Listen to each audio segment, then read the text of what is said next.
Iran ने अपने परमाणु ठिकानों पर हुए हमलों का बदला लेने के लिए सोमवार रात को कतर स्थित अमेरिका के अल उदीद सैन्य ठिकानों को निशाना बनाते हुए मिसाइलें दागी हैं। मीडिया रिपोर्ट्स के मुताबिक कतर की राजधानी दोहा में कई धमाकों की आवाज़ सुनी गई है। दोहा के अलावा ईरान ने इराक और सीरिया में मौजूदा अमेरिकी सैन्य ठिकानों को भी निशाना बनाया है। आपको बता दें कि पश्चिम एशिया में अमेरिका के कई सैन्य ठिकाने हैं। इनमें सबसे प्रमुख ठिकाने कुवैत, बहरीन, कतर और संयुक्त अरब अमीरात यानी यूएई में हैं। यह सभी देश ईरान से सिर्फ फारस की खाड़ी के फासले पर मौजूद हैं। सोमवार रात को ईरान ने कतर, सीरिया और इराक में मौजूद अमेरिकी ठिकानों को निशाना बनाकर कई मिसाइलें दागी हैं। ऐसे में आइए समझते हैं कि अमेरिका के लिहाज से इन सैन्य अड्डों का क्या महत्व है। अमेरिका का पश्चिम एशिया में सबसे बड़ा सैन्य बेस 1996 में स्थापित किया गया था। यह बेस 60 एकड़ के इलाके में फैला है और यहाँ एक बार में 100 एयरक्राफ्ट खड़े किए जा सकते हैं। इस बेस में करीब 10,000 सैनिक भी तैनात हैं, जो कि अमेरिकी सेंट्रल कमांड का हिस्सा हैं और इराक, सीरिया और अफगानिस्तान में अमेरिकी सैन्य अभियानों के रेड रहे हैं। ईरान ने इसी बेस को निशाना बनाने की कोशिश की है, लेकिन इस हमले को लेकर कतर का कहना है कि उसने सभी मिसाइलों को इंटरसेप्ट कर लिया था।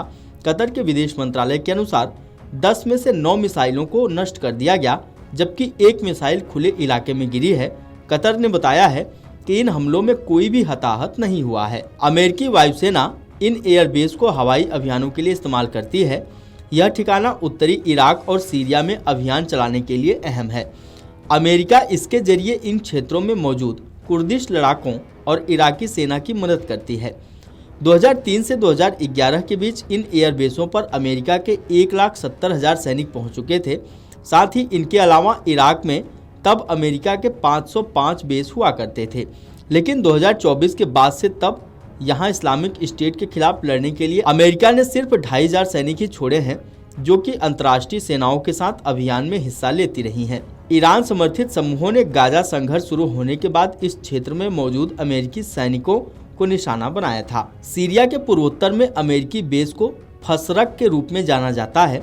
यह पूर्वोत्तर हसाका प्रांत में 2 बेस में से एक है, जहां अमेरिकी सैनिक तैनात हैं। आपको बता दें कि सीरिया में अमेरिका के कुल 8 बेस थे, जिनमें से कई को राष्ट्रपति डोनाल्ड ट्रंप के पदभार ग्रहण करने के बाद से बंद कर दिया गया है। इस कड़ी में मात्र 6 दिन पहले ही हसाका प्रांत में अल वजीर और तेल बयादर बेस को बंद किया गया है। जून महीने की शुरुआत में ही ट्रंप प्रशासन ने कहा था कि वह उत्तर पूर्वी सीरिया में मौजूद अपने सैन्य ठिकानों की संख्या को 8 से कम करके 1 कर देगा।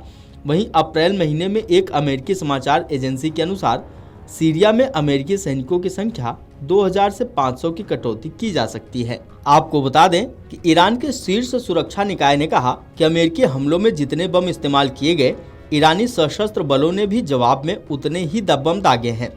बयान में यह भी स्पष्ट किया गया कि कतर में जो अमेरिकी सैन्य ठिकानों को निशाना बनाया गया, वह आम नागरिक ढांचे से काफी दूर था।